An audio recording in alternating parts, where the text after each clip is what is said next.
After months of speculation, Joe Biden, the former VP, has decided to announce that he is running. He has put his name in the hat, and he is doing so by releasing a video. So his video specifically targets Donald Trump. And I want to talk about that strategy after we watch. So let's take a look. I believe history will look back on 4 years of this president and all he embraces as an aberrant moment in time. But if we give Donald Trump 8 years in the White House, he will forever and fundamentally alter the character of this nation, who we are. And I cannot stand by and watch that happen. The core values of this nation, our standing in the world, our very democracy, everything that has made America America is at stake. That's why today I'm announcing my candidacy for President of the United States. Folks, America's an idea that's stronger than any army, bigger than any ocean, more powerful than any dictator or tyrant. We have to remember who we are. This is America. There's a line in his announcement video where he says, but if we give Donald Trump 8 years in the White House, he will forever and fundamentally alter the character of this nation, who we are, and I cannot stand by and watch that happen. So that was the line that really stood out to me, because while I applaud the positivity about America, it's not the reality of America. And I think that Trump didn't really change the character of some Americans. I think that Trump revealed the character of some Americans. Sure. He wasn't the catalyst. He's not the person who magically got elected and all of a sudden all these terrible people decided to be terrible. They were terrible to begin with, but they were kind of lurking in the shadows and pretending as if their prejudices didn't exist, pretending as if their hatred for certain groups of people didn't exist. They exist, and they've been existing, and I think that it's important to identify that problem for what it really is. Otherwise, you're not really gonna find solutions.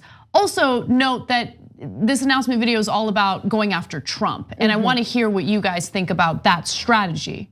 Well, yeah, I mean, in terms of the first part, it's a little bit like, America, or like Joe Biden, like let's get back to when our racism was covert, just like our wars, covert. When our racism was systemic and not out in the open, not just like classless. For a more tactful racism, I think is what I hear from Joe Biden. That's the thing, is like this country founded on a lot of racist principles and a lot of lofty and idealistic, principles and ideas of equality. I do like that he is going after Trump specifically on this topic, and I don't think I've seen a lot of the other 2020 candidates say this was the moment that stuck out for me. This is when I realized we've got a white supremacist in the office and we have to do something about it. And as W. Kamau Bell says, I think white people need to come get their boy. Come get your boy. And to me, this is Joe Biden saying, I'm gonna come get our boy. I mean, he should like implicate himself in that general whiteness. But. Yeah, I mean, he's gonna have to. You can't come out and launch your candidacy and start going after many of the other people that are running in the primary. You wanna, first of all, especially from the point of Joe Biden, who was already the vice president and served under Obama, which of course a lot of Democrats are just gonna see that and be like, that's awesome, I remember. You wanna launch yourself without even saying so to the point of, I'm already the candidate. You're not looking at anyone else now. You wanna catapult yourself and say, I'm that guy who's running against Donald Trump. I'm not running against Elizabeth Warren or Bernie Sanders. Sure. Those guys are relevant. You already want me. So without saying anything detrimental about potential other candidates that people like, you have to put yourself above them. So I think that's the strategy there. And there's the general, within the first whole minute and a half of that, video, which we got rid of, was the details about Charlottesville and where Charlottesville, the humble roots of history for Charlottesville and what Trump actually did in response to some horrific acts in Charlottesville. So that was, he laid it out. So just to know, in case you haven't seen the whole thing, that's what happened. Then we go to black and white images of MLK, women's rights parades and triumphant war, we're raising the flag again, and the Statue of Liberty, all that happens. And then it just makes people feel so American-y. Yeah, that's, okay, so. American-y. That's such a good point, because I think I'm particularly sensitive to the jingoistic rhetoric regarding America and who we really are, because I think that it completely ignores real issues that we have when it comes to race relations in America. Again, Trump was not the catalyst. We've had issues with race relations and racial tension for a long time, and we've simply pretended as if those racial tensions didn't exist. And when I say we, I don't mean we here at TYT. I mean we as a collective country for a long time pretended as if we had combated that issue and everything was good. But this is this is perfect liberal, like America is at its core good. And I think actually what Trump's presidency is raising up for a lot of people, who maybe didn't have to face it every single day. It's like, actually, maybe at our core, we're not good. Right. We need to be good. At our core, actually, we've got a lot of racist value ideas. The ideas that America was founded on are pretty racist. So maybe we have to construct that. Like, I agree that it's nice that he's sort of forward looking, but right, when everyone else is running on Medicare for all, climate change, prison, criminal justice reform, minimum wage, all this, like everyone else is running on super concrete things, and he's just like, come here, give me a hug. Okay, that's enough, just that far. And I think I've learned my lesson. I think the appeal for Biden is the nostalgia, right? For some people, I think he represents a period in time where things appear to be calm for a lot of people.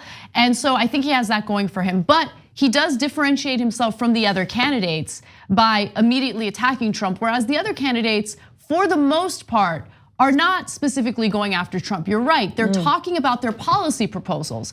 But my question is it a smart tactic or strategy for Biden? Because the fact of the matter is, if you recall, in 2016, one of the biggest criticisms toward Hillary was that she was hyper-focused on giving people reasons to vote for her because Trump was so bad, right? Instead of talking about concrete policies, how she would actually make people's lives better. Yeah, so I think, look, for someone like Bernie Sanders, who has a strong economic message, I think that it makes sense for him to avoid focusing so much on Trump. He does attack Trump time to time, but his economic message, I think, has this unique ability to unite Americans regardless of their ideology, because regardless of whether you're a Democrat or Republican, progressive, conservative, you're feeling the economic struggles in America, and I think that his message can really resonate with people across the board. You attack Trump, then you start losing some of those people. Yeah. And I think that it wouldn't be a good strategy for him. With Biden, look, it's just his first video. Right. So who knows, he might roll out some concrete policy proposals, but if he's planning on specifically focusing on attacking Trump, I don't think that's gonna do it for him. Yeah, we've seen some of them. I think he's saving it for later. Yeah. To talk about it specifically, but of course, as you said, when it comes to just the first campaign video, it's the, hey, we're going against this guy. And I think he'll come with other stuff, but again, he knows that's not the strong suit, especially with appealing to progressives. But we talked about this in the conversation with John and Jank once about if Biden has a chance, if he gets in. It was 2-3 weeks ago. And obviously now he's in. It works, it works, it works. Now, we're living- Did it though? I mean, that to me, it's like Biden, because Clinton worked out so well. But no one, not no one. Work. I won't say no one, but Biden seems different than Hillary Clinton, but only because there's still that nostalgia feeling of the last president. Oh, Biden was right there over his shoulder the whole time. Oh, good old Uncle Joe who accidentally cussed in his ear that one time. Like, people still like him, and we're this age group of Democrats / progressives that want something different from our leaders. Yep. There is a huge number. There's a reason why before he even jumped in the race, he was leading. Right. Because there's a huge number of old school Democrats, old folks in the middle of the country who are like, yeah, man, I'm that Democrat from 1974. I like this guy. He's progressive. They see him as progressive, and there are a lot of them. Sure. So as soon as they see his face, they're like, I like that old guy. I don't like that other old guy who's a little wily. And I like this old guy who's been saying the things for all the times that I'm used to him saying. He's comfortable to me. Yeah. And there are a lot of them. He's comfortable to me, and I'm comfortable. Like, economically, generally, I think people who are gonna vote for Biden and who want Biden are like gonna be wealthier and more well off. He's like a regular size Bloomberg, I'm sorry, one last thing. There's still Democrats who are, how Republicans are annoyed by these razzly young the progressives who don't know anything about how government works. AOC doesn't even know what the government is, those stupid things they say. Yes. There are Democrats who don't like these young, wily Democrats. Oh, they don't know what they're doing yet. Calm down and just walk. They like people like Nancy Pelosi and Chuck Schumer. Like, just walk slowly because we'll get it done. Just calm down. You guys are way too mad. Yeah. There's a lot of them. But it doesn't mean that they want racist policies. It just means they think that's not the way to get there. Yeah, and I think the difference between Biden and Hillary is, this whole issue of authenticity, because he does come off as authentic, whereas I think Hillary Clinton did have a severe authenticity problem, just to juxtapose the two. So we'll see how this plays out. I'm curious to see what he's gonna bring to the table policy-wise, but we all knew he was gonna announce, and it finally happened. On the go? Don't worry, we got you covered. You can still listen to TYT at our new podcast network. Find us on Apple Podcasts, the Google Play Store, or at tyt.com/podcast.